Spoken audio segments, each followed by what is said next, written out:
gun owners, we need to stop doing this.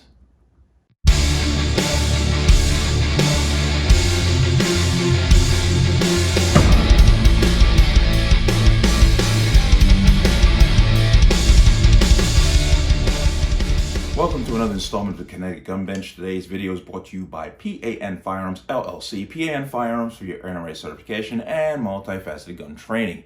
You can reach us at 203-300-6343 or use our website at www.panfirearmsllc.com. As always, there's a link in the description box below. But we got to talk about this.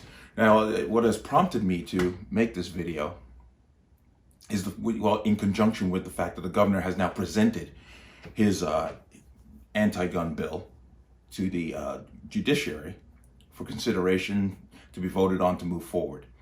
And the bill is 52 pages, 34 sections. Now, this is Governor's Bill number 16, titled An Act Addressing Gun Violence and Juvenile Crime. As I said, 52 pages, 34 sections. Only 5 sections actually deal with crime. The other 29 are just a unilateral ban on things that the governor has proclaimed, well, in his arrogance, that we should not have. What I find disturbing, I have spoken to other gun owners about this, specifically this bill and what's going on, and I get the same answer too many times.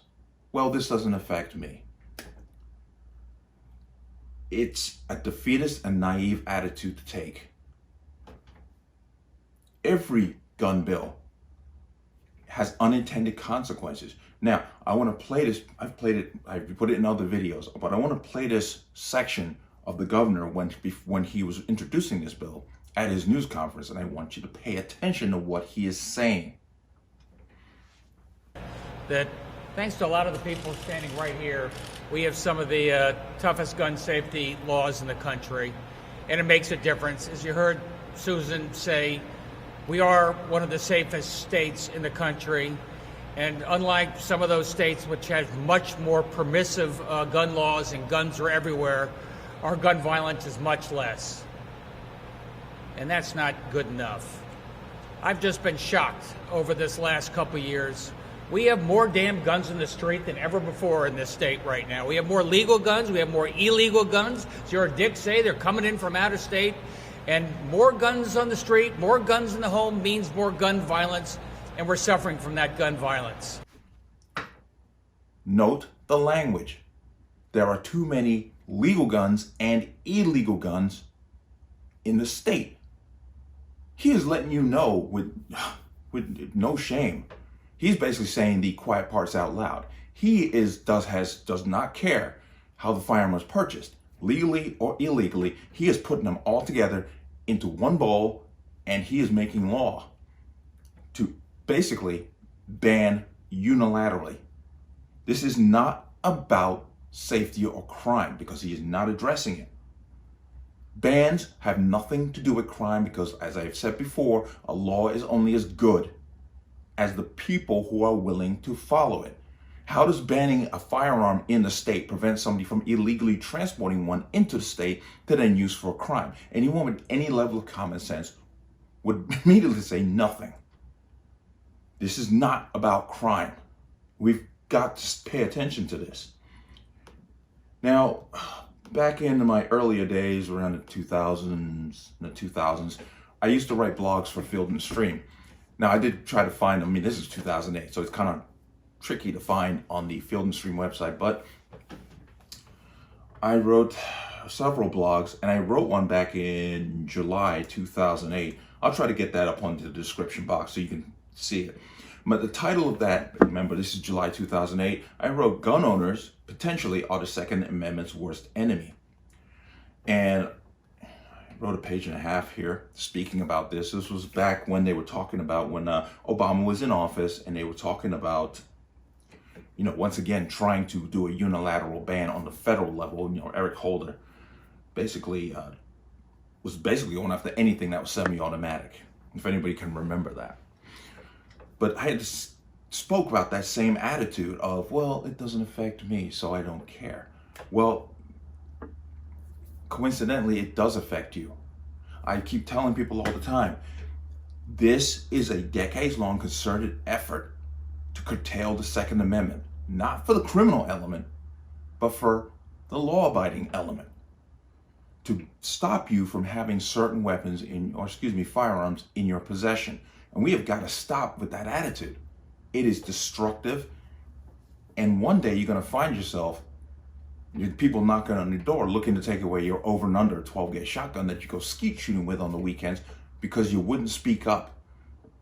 It's that old saying, I've said this before, using an old diatribe from Second World War. But when they came for the assault weapons, I said nothing because I did not own an assault weapon. It's a disturbing attitude that has to change. Whether you own a 50 BMG or just a 22 Cricket that you use for pest control, you are in the same boat as everyone else. And that boat is taking on water. It's sinking. But you're at the other end saying, well, it doesn't affect me. Yes, it does affect you. With the governor bringing forward SB 16, this is once again another step going back to 2013. Now, back in 2013, after the incident in Sandy Hook, and of course they came up with the gun control laws that they passed, I did speak at the first public hearing. I'm just going to play a small part of it, but I was there. I spoke, and I spoke clearly and used logic, but I realized about halfway through that they weren't really paying attention. They're going to do what they're going to do. They already had their minds made up. They just did this facade to say, well, it's like a dog and pony show. Yeah, well, we had the people come and they spoke and we listened. No, they didn't. As a matter of fact, one of the representatives on the board was actually updating her Facebook page while people were talking. They were not paying attention at all. I consider, and people are going to kind of frown on me for this, I feel like this incident is being used as an excuse by certain people who have been trying to do this for a long time.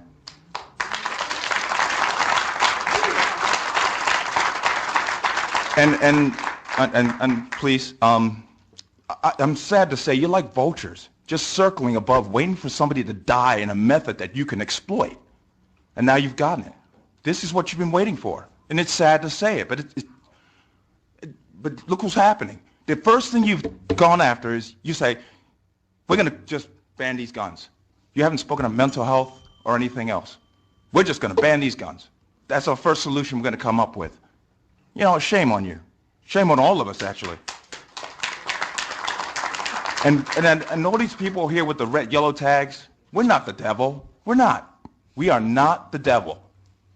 I don't want to see kids killed either, in any method, whether you set the place on fire, you blow it up, or you shoot the place up. I don't care how it's done. I don't want to see it either. But this is not the answer. And this is not even the beginning of the answer. The question's going to keep changing as we go. Because this is not the last time we're going to see this. Thank you. Thank you, Mr. Reeves.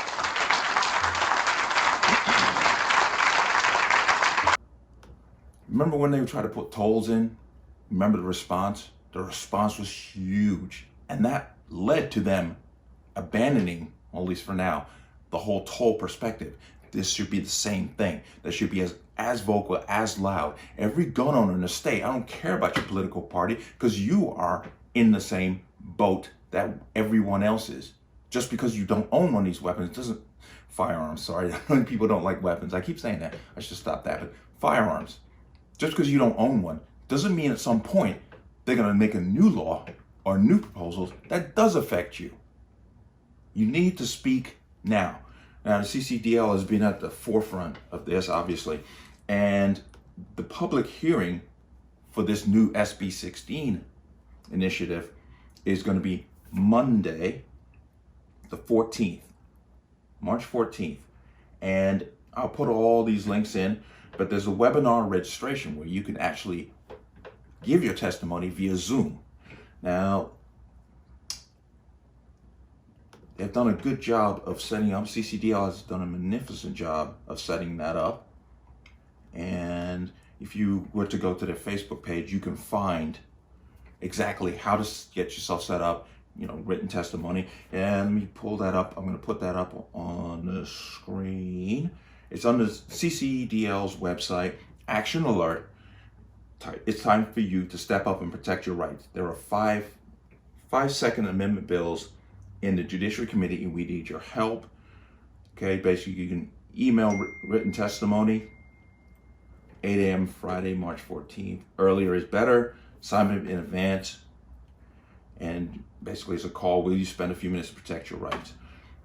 We need to get on that. The attitude of it doesn't affect me, it's been said many times throughout history. And at some point it does end up affecting you. This is not about crime. As I said, 34 sections, only 5 actually deal with specifically crime. 29 are unilateral bans. We need to step up. Okay? I try to put myself in for the Zoom element of it, where I can give testimony via Zoom to the committee. Try to get that set up for myself. But you can go to the CC, as I said, Facebook page, find CCDL. Hopefully many of you in Connecticut are already signed into that page, or a part of that page, so you can see all this information. You need to speak up too. If you won't do it, who will? These are your rights too. As I said before, I don't care what kind of firearm you own.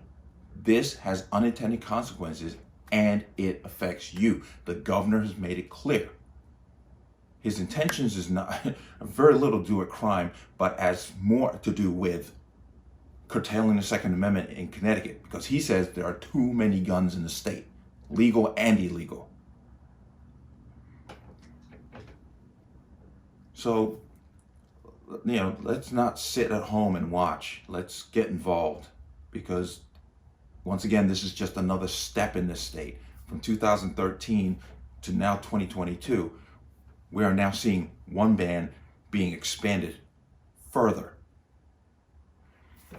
I don't have to tell you, I assume most of you have common sense and standard logic. You know good and well that banning an item or telling somebody they can't have something has nothing to do with preventing crime. That is a fool's errand. I hope I got through to somebody, and we need to step this up, because the anti-gun establishment is definitely on their game, and they always have been.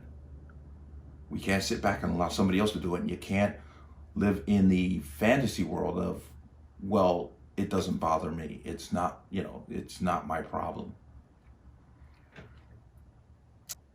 And just as a side note, I want to thank people who have come to my YouTube channel. I broke 100 subscribers. I appreciate every single one of you. I hope that the information I give you is inspiring and will get you to stand up and say enough is enough. But let me know what you think.